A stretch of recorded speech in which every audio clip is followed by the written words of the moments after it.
Yang kedua, asyirah. Asyirah ini diartikan sebagai klan, suku, atau kaum yang lebih besar. Maka ketika Nabi Muhammad ini disuruh sama Allah untuk dakwah secara sir, secara sembunyi-sembunyi, Allah bilangnya, Allah firmannya kepada Nabi Muhammad, wa andir ashiratakal aqrabin. Wahai Muhammad, berilah peringatan kepada kerabat-kerabatmu, kepada kaummu dulu, kepada sukumu dulu, tapi yang dekat-dekat. Barulah kemudian ketika Allah Subhanahu wa ta'ala memerintahkan kepada Nabi Muhammad untuk berdakwah secara terang-terangan, maka kemudian Allah berfirman-Nya, fasda bima tu'maru wa a'rid 'anil musyrikin. Nah, ini ada asyirah di dalam Al-Qur'an yang artinya klan, suku, kerabat, kaum, ada juga ahlun. Yang ketiga, keluarga dalam bahasa Arab itu juga disebut dengan alun, ali kalau di dalam Al-Quran, karena memang pas kebetulan i'rabnya jar, tandanya kasroh gitu ya kalau kita belajar nahwu. Maka Allah Subhanahu wa ta'ala contohnya atau umpamanya berfirman, innallaha astafa adama wa nuhan wa ala ibrahima wa ala imran alal alamin. Gusti Allah itu sudah memilih Nabi Adam, Nabi Nuh alaihi salam, keluarga Ali, alun, keluarganya Nabi Ibrahim, dan keluarganya Ali Imran, keluarganya Bapak Imran, atas seluruh alam.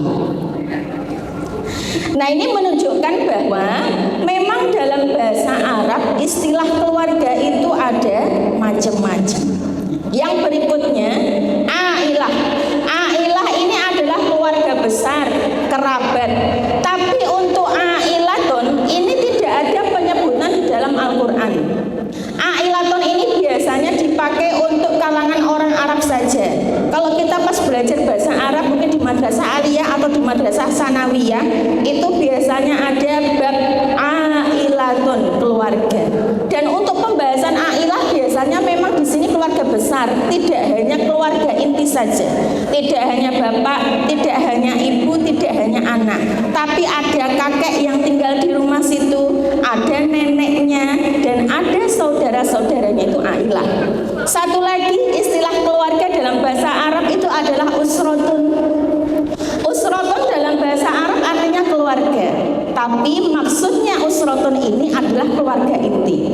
Maka dalam pembahasannya yang memang kata usratun tidak ada di dalam Al-Quran, dan ini juga untuk di kalangan orang Arab saja, dan untuk pembahasan di bahasa Arab, kalau pembahasannya usratun, biasanya yang disebutkan atau yang diterangkan di situ memang keluarga inti, ayah, ibu, dan anak, itu usratun. Tapi kalau lebih besar cakupannya itu adalah ailatun, itu untuk keluarga dalam bahasa Arab.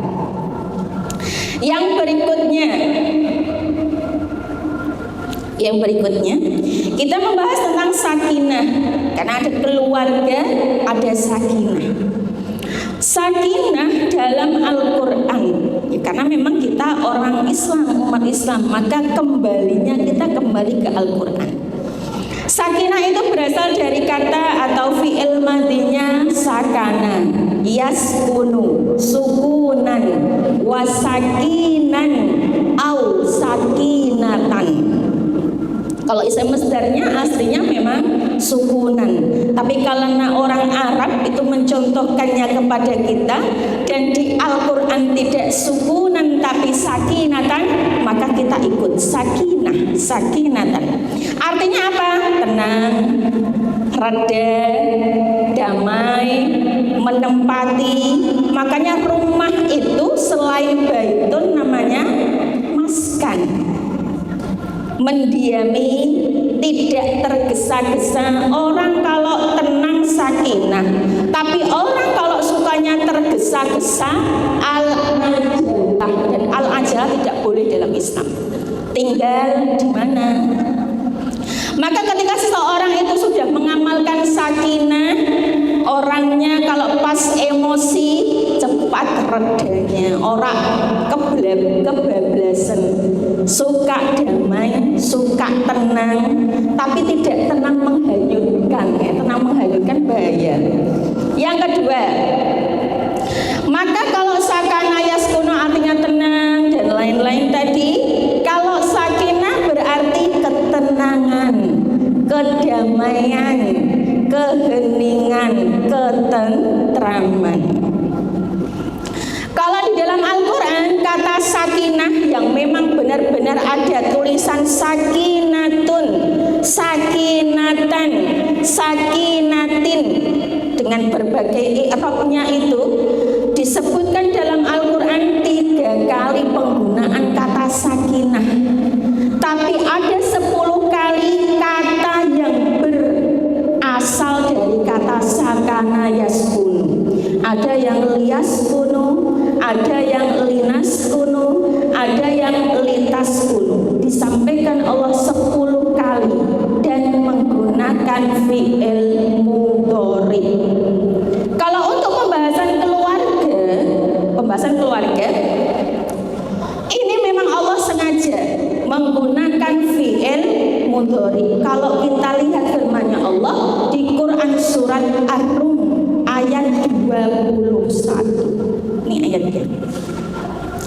A'udzu billahi minasyaitonir rajim. Bismillahirrahmanirrahim. Kata Allah, wa min ayatihi an khalaqalakum min anfusikum azwaja litaskunu ilaiha wa ja'ala bainakum mawaddatan wa rahmah.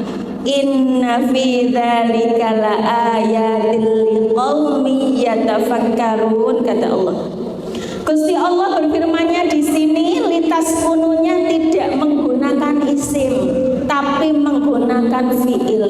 Fi'ilnya pun tidak fi'il madhi tapi menggunakan fi'il mudhari. Ini tidak asal berfirman tapi ada maksudnya. Maksudnya apa?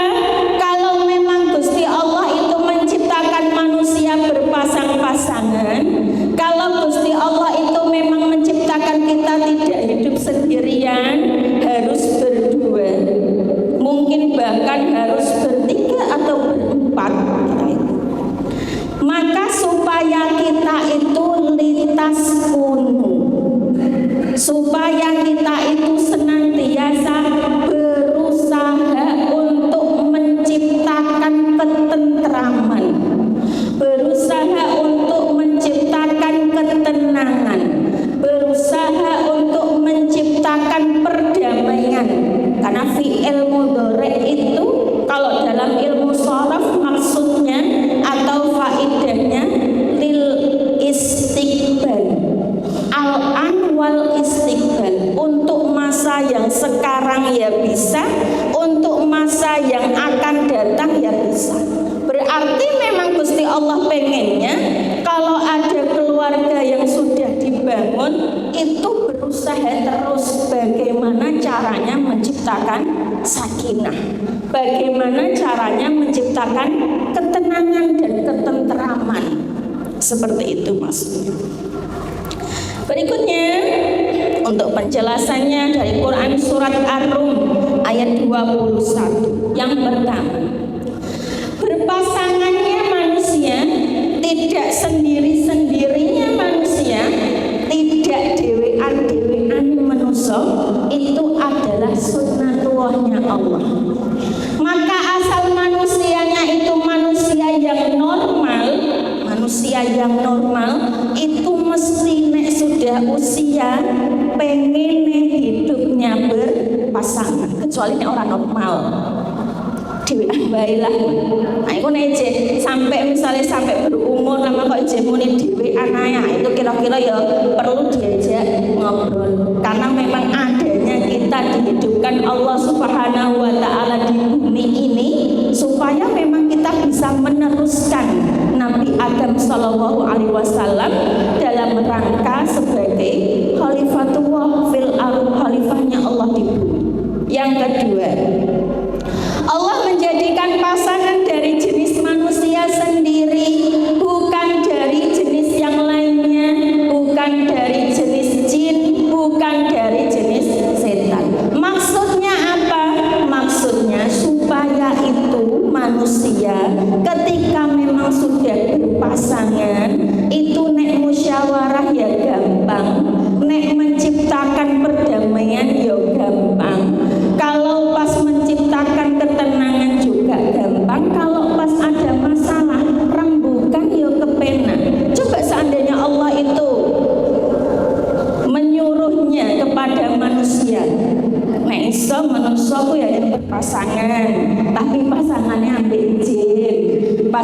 ambek setan. Nah, itu durung sampai menikah ya kira-kira wis berada di sini. Maka Gusti Allah memang sebaik-baik pengatur. Yang ketiga, jika sudah memiliki pasangan, maka diharapkan ada ketentraman yang didapatkan dari pasangan yang dipilih dengan senantiasa diusahakan. Pasangannya dipilih sendiri. Nek zaman saiki sudah nggak ada itu cerita Siti Nurbaya, gitu ya. Tapi anehnya zaman sekarang pasangan golek-golek dewe, tapi nanti cerai juga diadakan sendiri. Nah, itu harusnya kalau pasangannya wis golek-golek dewe, apalagi yang anak zaman sekarang diawali dengan pacaran yang katanya memang sebagai penjajakan.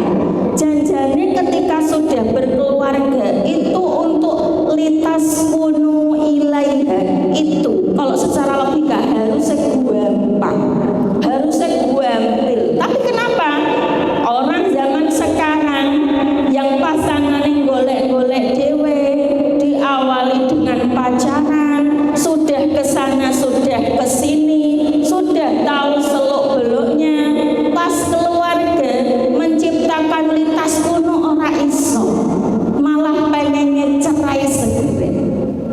Nah, maka memang karena pacaran bukan syariat Islam, ya memang tidak ada barokahnya, tidak ada manfaatnya, seperti itu. Yang keempat, Allah menjadikan pula mawaddah. Allah juga yang menjadikan rahmah dalam pernikahan. Maka kita cari mawaddah dan rahmah itu dari pasangan kita, bukan dari pasangan yang lain, bukan dari teman atau rekan kerja, bukan dari istri atau suaminya, tetangga. Maka bagi bapak-bapak atau suami, nek dicurhati istrinya, ya wis sakit dirungokno, Pak. Pembelaan ini karena yang isi perempuan enggak juga sih gitu. Ya karena memang tabiatnya perempuan suka bercerita. Panjenengan juga sudah memahami bahwa secara psikologi perempuan sekali satu hari mengeluarkan berapa ribu kata, laki-laki mengeluarkan berapa ribu kata, gitu. Kalau penjelasannya laki-laki kenapa kalau di rumah sering diam, ya karena kata-katanya sudah habis di tempat kerja. Perempuan masih, jadi memang harus dihabiskan dalam satu hari itu. Maka mbak-mbak atau para istri atau ibu-ibu, kalau pas bapaknya diam ya ojo suudon gini sih, nesu tapi aku tak gitu. Padahal maksudnya tidak nesu. Memang harus saling sama, harus saling perhatian, harus saling memperhatikan, harus saling memahami. Gitu. Apalagi kalau pasangan-pasangan muda, mosok pas baik-baiknya pas pacaran aja, pas sudah suami istri sudah nggak baik-baik. Nah, mosok seperti itu, maka jangan. Maka sekali lagi kita buka mawaddah, kita buka rahmah, kita dapatkan mawaddah, kita dapatkan rahmah, kita dapatkan mawaddah cinta kita dapatkan rahmah sayang kita itu dari pasangan kita masing-masing, gitu. Karena memang banyak cerita justru laki-laki yang sudah beristri dapat cintanya, dapat sayangnya bukan dari istrinya tapi dari istri orang lain. Mbak-mbak dapat perhatiannya bukan dari suaminya tapi malah dari suami orang lain. Tapi percayalah, yang seperti itu adalah bukan dari pegawai RSPKU Mayang. Yang berikutnya, lantas sebetulnya mawaddah dan rahmah yang sudah Allah firmankan dalam Quran surat Ar-Rum ayat 21 itu maksudnya apa? Mawaddah itu dalam beberapa tafsirnya disebutkan memang artinya sendiri. Mawaddah itu kan senang, cinta. Mohon maaf, yang kedua artinya disebutkan Imam Mujahid menyebutkan bahwa yang dikatakan mawaddah ini adalah jima atau hubungan. Mawaddah ini bagi pasangan muda, sedangkan rahmah itu adalah kasih sayang, simpati, anak bagi pasangan tua. Maka kadang ada yang bilang, nek ijek pasangan muda lagi menikah bangsa 1 sampai 10 tahunan mawaddah ijek ono. Tapi nanti setelah tahun perak, setelah nanti tahun emas pernikahan, sudah tidak lagi mawaddah tapi mengandalkan rahmah. Cuma simpati tok, cuma saat tok. Apalagi mohon maaf kalau misalkan salah satu pasangannya sudah lebih dulu sakit-sakitnya. Lah meh mawaddah piye? Ya ora iso mawaddah. Ya karena memang sudah keriput, selain itu memang sudah sakit-sakitan, cuma ada rahmah saja, cuma ada sakit tok, cuma ada simpati dan menjalankan peran kita masing-masing sebagai pasangan yang sudah kita sepakati dengan qabiltu, gitu ya. Yang berikutnya, sekarang kita masuk ke pengertian keluarga sakinah. Ada 2 pengertian keluarga sakinah. Yang pertama, saya ambil ini dari keluarga sakinah menurut Aisyah yang sudah ditulis oleh pimpinan pusat Aisyah. Bukunya berjudul Menuju Keluarga Sakinah. Di situ disebutkan keluarga sakinah adalah bangunan keluarga yang dibentuk berdasarkan perkawinan yang sah. Nek ora sah orang mungkin jadi keluarga dan tercatat di kantor urusan agama. Maka yang berada di Muhammadiyah atau Aisyah nek dinikahi orang dicatat tok kantor urusan agama, maka jangan mau. Karena itu memang menjadi legalitas seorang perempuan menjadi istri dari seorang laki-laki. Nanti nek ada apa-apa, itu bisa kita gunakan. Yang dilandasi rasa saling menyayangi. Nek orang saling menyayangi bagaimana ada keluarga? Menghargai dengan penuh rasa tanggung jawab dalam menghadirkan suasana kedamaian, ketentraman dan kebahagiaan hidup di dunia dan akhirat yang pastinya diridhoi oleh Allah Subhanahu wa ta'ala. Pengertian yang kedua, keluarga sakinah. Keluarga sakinah kalau menurut saya, ini menurut saya sendiri, keluarga sakinah itu bukanlah keluarga yang tidak pernah ada pertengkaran. Karena tidak mungkin di dunia ini keluarga, ada keluarga, satu keluarga, bahkan mungkin keluarga ini Pak Kiai Bu Nyai, itu nggak mungkin, nggak pernah ada pertengkaran. Maka keluarga sakinah bukanlah keluarga yang tidak pernah ada pertengkaran, perselisihan dan perbedaan pendapat. Namun keluarga sakinah adalah keluarga yang menjadikan pertengkaran, perselisihan dan perbedaan pendapat tadi sebagai bahan pembelajaran dan perenungan untuk menciptakan sakinah, untuk menciptakan ketenangan, kedamaian dan penuh kerahmatan dari Allah Subhanahu wa ta'ala. Ayo, siapa keluarga di sini yang tidak pernah ada pertengkaran sama istrinya? Ada yang mau ngajak? Nggak ada. Mesti pernah ada cekcok. Kalau nggak cekcok buanter, mesti pernah ada suara keras, entah itu dari istrinya atau suaminya. Boy ku teko anake, mesti pernah. Lawang Nabi sama Aisyah wae pernah. Aisyah aja pernah, bukan lempar piring sih, tapi namplek piring terus habis itu piringnya pecah maker, itu pernah. Di hadapan Nabi itu ya pernah. Ada hadisnya, ada. Aisyah itu memecahkan piring karena cemburu. Jadi nek perempuan cemburu ya harap maklum ya Pak, karena istrinya Nabi itu ya cemburu. Malah nek orang cemburu itu malah bahaya. Bapaknya kok dibiarkan aja wis Pak, ameh mulai bengi, ameh mulai rada bengi, ameh mulai sekalian esok ya monggo silahkan. Aku gak cemburu belas misalnya, malah bahaya. Perempuan kok dayus itu nggak memiliki rasa cemburu, malah bahaya. Los gitu ya. Meneh misalnya bapak yang wis Bu jenengan ameh kerja sampai dari pagi sampai malam, terus paginya kerja lagi gitu lagi. Nggak pernah tanya misalnya tadi pas kerja gimana, sama siapa, dibojengke sapa ayo misalnya. Kok nggak pernah ngono. Iku mah dipertanyakan keluarganya. Hadisnya ini dari Anas bin Malik radhiyallahu anhu. Anas bin Malik ini bapaknya namanya Malik, iyalah wong Anas bin Malik. Ibunya namanya Ummu Sulaim, seorang sahabiah yang masya Allah cerdasnya gitu ya.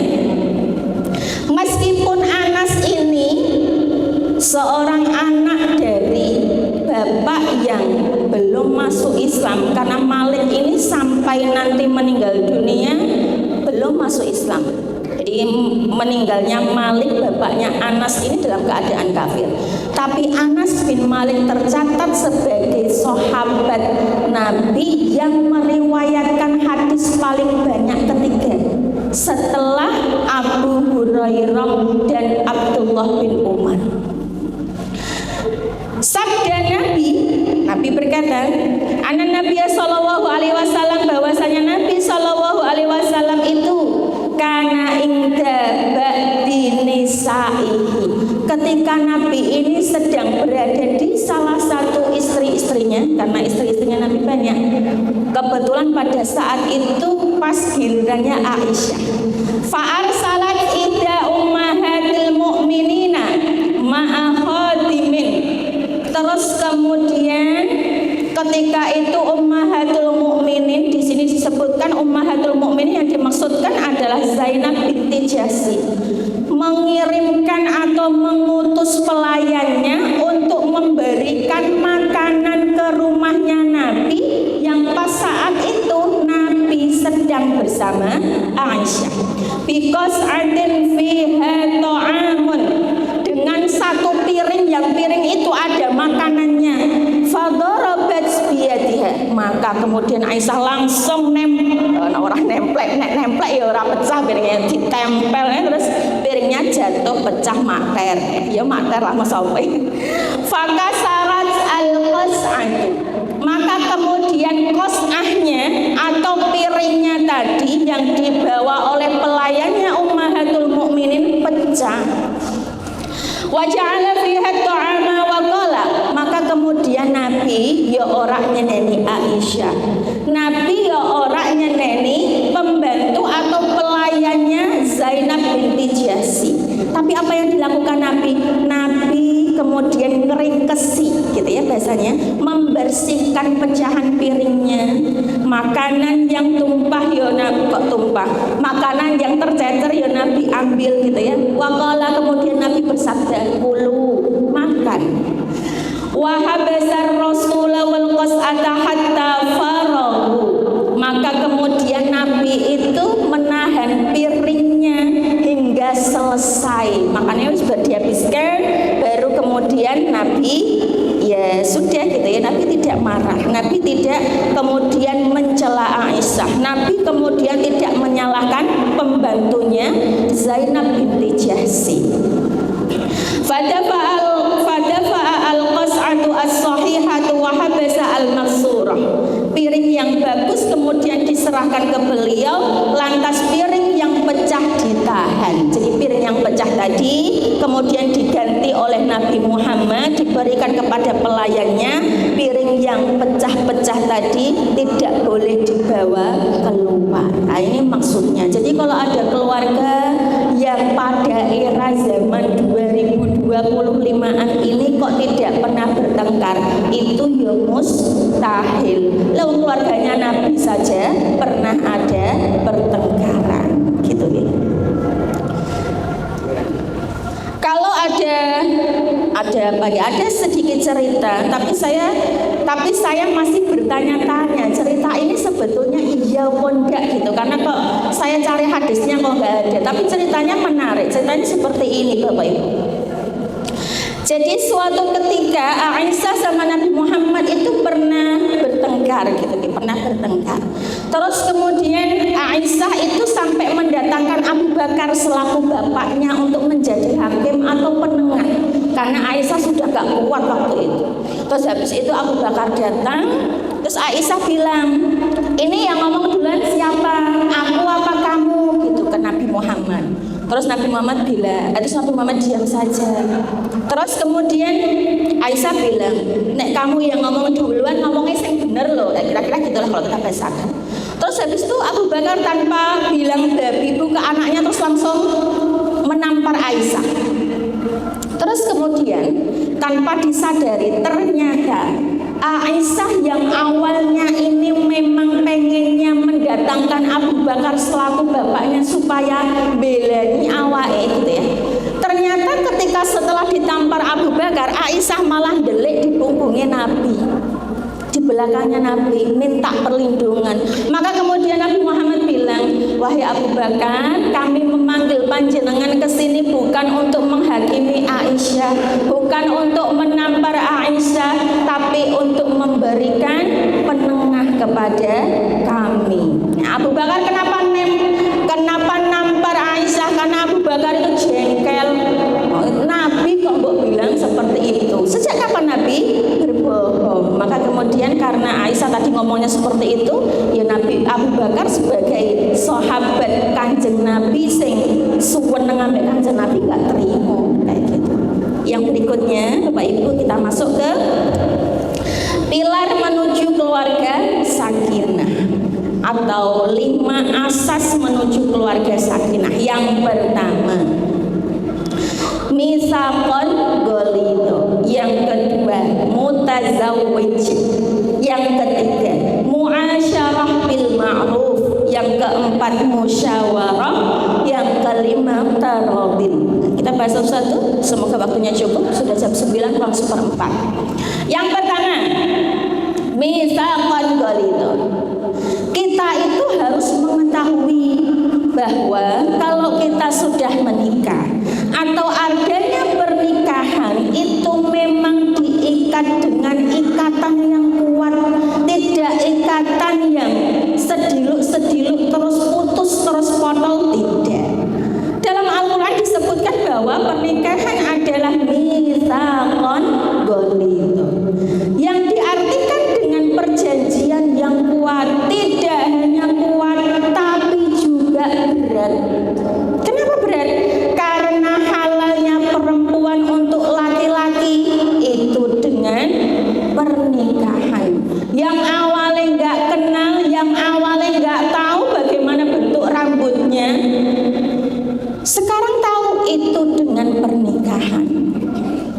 Yang kedua, perjanjian dalam akad pernikahan. Kenapa kok dikatakan mitsaqon ghalidho? Kenapa kok disebut sebagai perjanjian yang kuat lagi berat? Sebab perjanjian pernikahan sama nilainya dengan perjanjian yang dilakukan oleh Allah Subhanahu wa Ta'ala dengan para nabinya.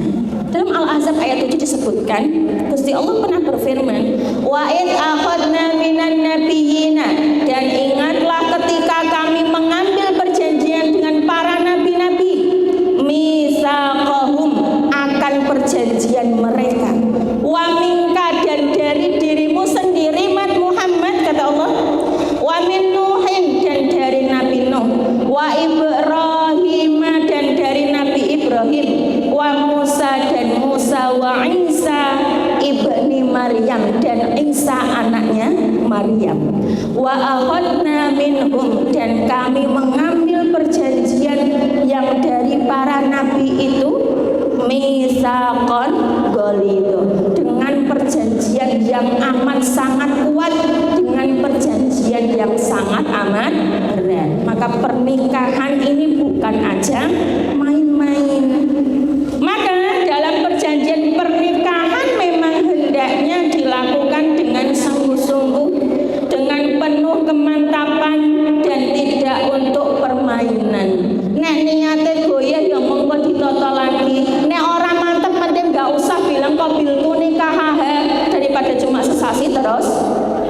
selesai cerai gitu ya, nggak usah mendingan gitu ya. Mending persiapan dulu gitu.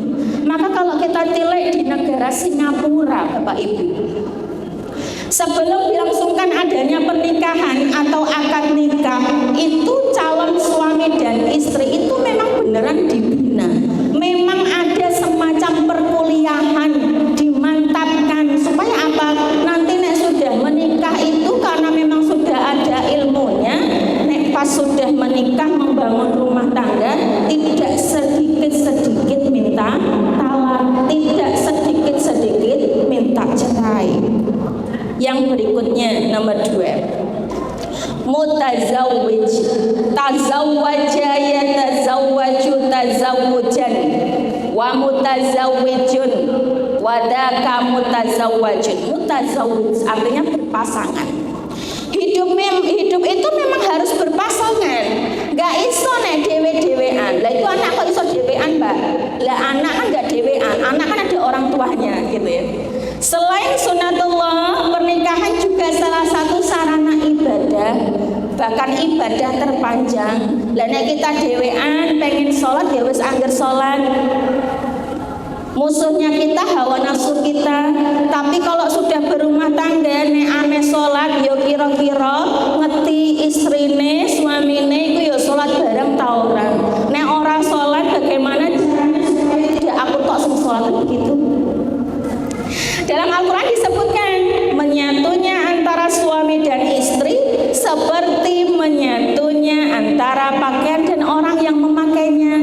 Maka Gusti Allah bilangnya hunna libasul lakum wa antum libasul lahun.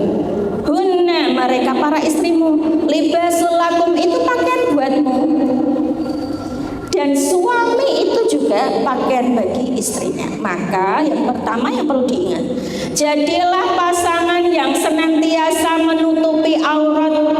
Kalau kita perempuan aurat suami kita, kalau kita sebagai laki-laki aurat perempuan kita.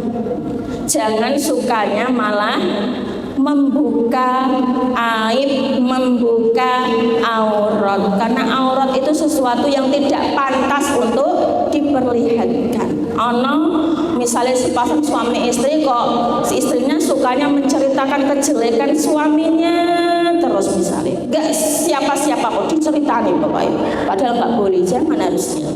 Nomor 2, tidaklah suami istri ketika salah seorang dari keduanya membicarakan aib lainnya dan tersingkaplah rahasia salah satu dari keduanya, melainkan dia akan berubah layaknya pakaian yang dibakar dan tidak layak untuk dipandang. Iyalah, ibaratnya pakaian itu kalau sudah dibakar ya ora iso dienggo, nek sudah nggak layak dipandang ya tidak bisa menjadi perhiasan.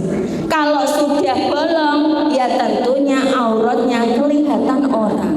Yang ketiga, jadilah pasangan yang sekaligus menjadi perhiasan, karena memang fungsi dari pakaian selain menutup aurat, selain juga dalam kesehatan, juga sebagai perhiasan. Maka memang nek kita disuruh Gusti Allah untuk menutup aurat kita, itu jangan sekali-kali bilang ya Allah, jadi wong Islam kok angel ngene ya.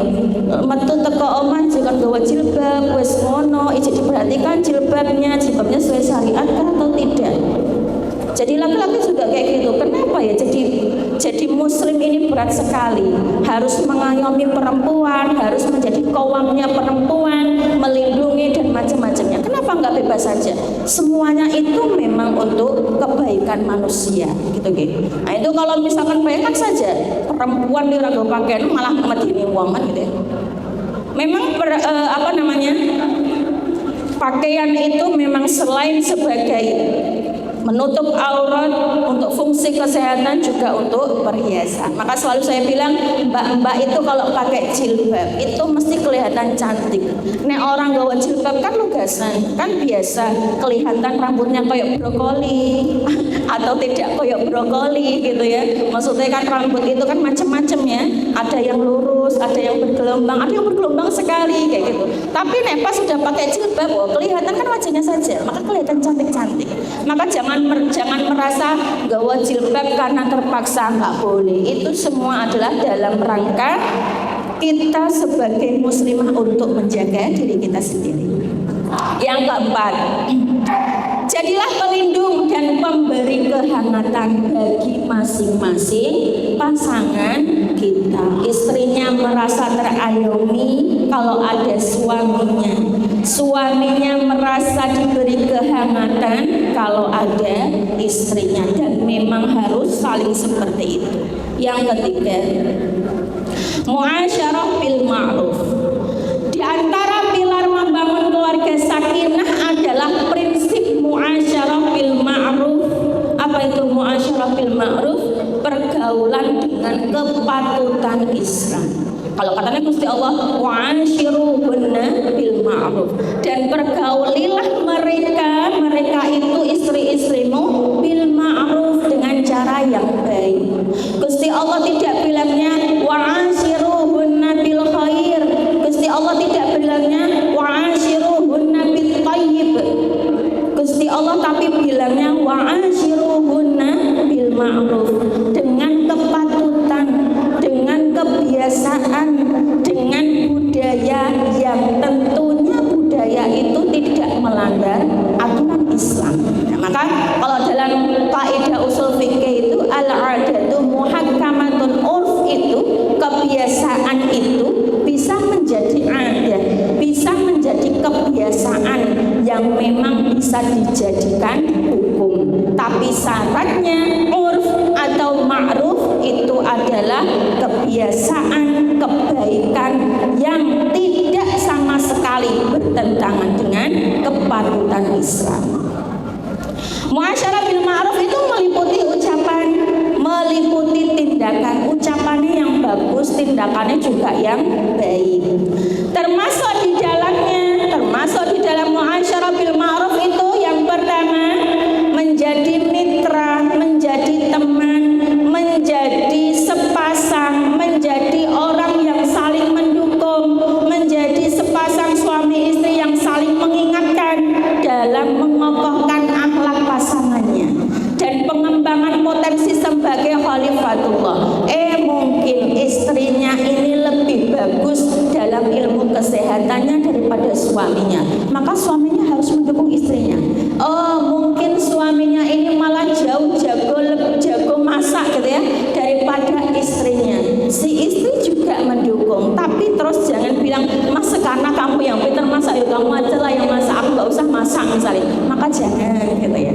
Karena keahlian istri yang memang harus dimiliki adalah masak. Kalau kita lihat ceritanya Nabi Ibrahim, ketika Nabi Ibrahim didatangi malaikat untuk memberikan kabar gembira kalau istrinya Sarah akan hamil, itu yang menyediakan makanan siapa? Ya Sarah. Yang membakar sapi, yang sapinya itu tidak begitu tua, tidak begitu muda. Nek cara saiki ya wagyu gitu ya, sapi bakar ya, sapi asap itu. Itu siapa? Itu ya Sarah. Maka memang seorang istri nggak bisanya masak, memang berusaha untuk masak. Ini bapaknya lebih terampil masak, yo istrinya diajari gitu. Yang kedua, menjaga penampilan. Menjaga penampilan tidak kok cuma istrinya tok, tapi suaminya juga. Kenapa? Nabi Muhammad itu ya seperti itu. Nabi Muhammad itu pernah bilang, aku itu termasuk orang yang suka menjaga penampilan, karena aku itu suka istriku menjaga penampilan. Jadi memang harus saling, harus sama-sama. Enggak cuma menuntut, dek kamu kudune omah ngene, tapi si suami ra ngono. Mas kowe kudune ngene, tapi si istri gak ngono, ya sakit. Yang keempat, menghindari berbagai bentuk kekerasan. baik kekerasan secara verbal, secara ucapan atau secara tindakan. Ojo senengane, mohon maaf ngomongnya kasar-kasar gitu ya. Mungkin aku ngomong kasar aja nih, kenapa? Aku aslinya gak orang Jepara misalnya, aku aslinya orang NTB misalnya, jadi biasa ngomong kasar. Bukan masalah biasa atau tidak biasa. Saya ya punya dosen orang aslinya orang Lombok, tapi ya orangnya halus sekali. Kenapa? Ya karena memang beliau itu pengennya dalam keluarganya tercipta sehingga nanti tercapai mufakat supaya saling ridho. Nah, pada umumnya memang saling ridho adalah prinsip dalam transaksi jual beli.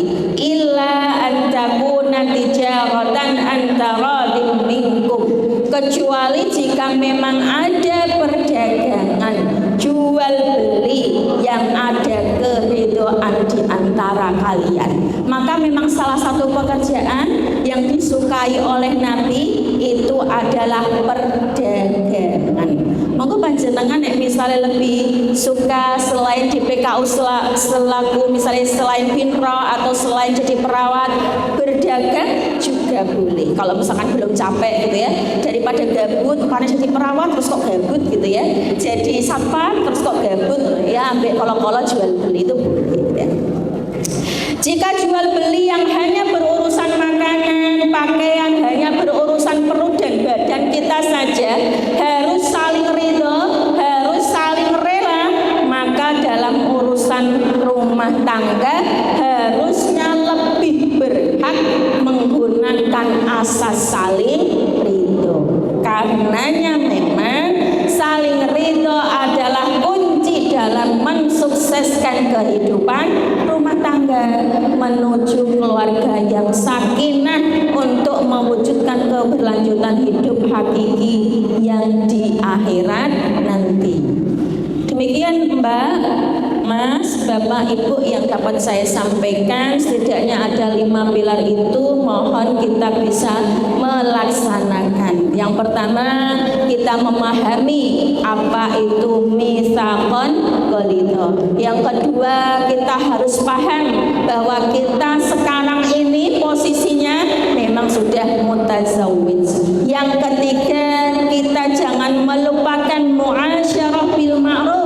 Yang keempat, musyawarah. Dan yang kelima, tarodin atau saling ridho. Mudah-mudahan Allah Ta'ala memberikan kemudahan kepada kita dalam menggapai atau membangun keluarga yang sakinah, yang diliputi dengan mawaddah dan rahmah. Amin ya rabbal alamin. Kita berdoa dulu ya. Monggo kita berdoa kepada Allah. Tolong HP-nya diletakkan dulu. Kalau masih ada yang pegang HP, yang megang pulpoin, tolong pulpoinnya diletakkan dulu. Astaghfirullahaladzim, astaghfirullahaladzim, astaghfirullahaladzim.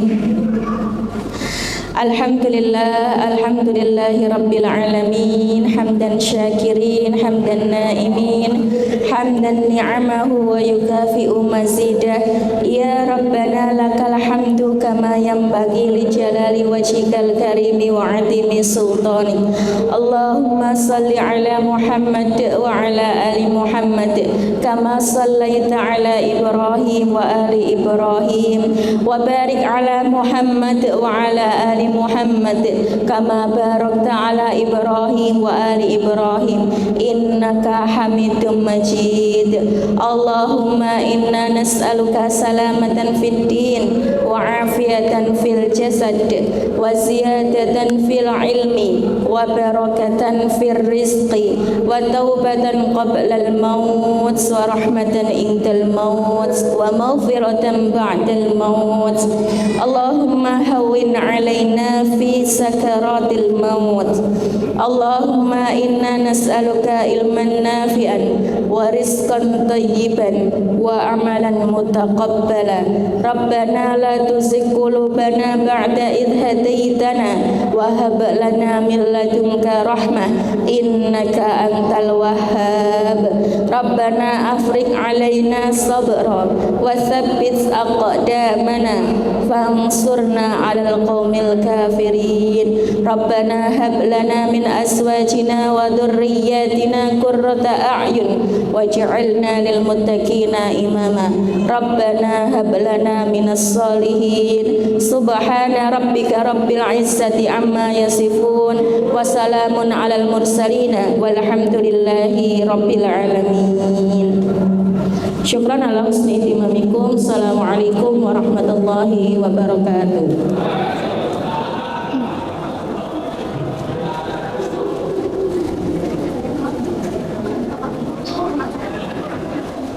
Marilah kita tutup acara ini dengan membaca doa bersama. Kami perwakilan dari panitia mengucapkan terima kasih kepada Bapak Ibu yang berkenan hadir dalam acara pengajian.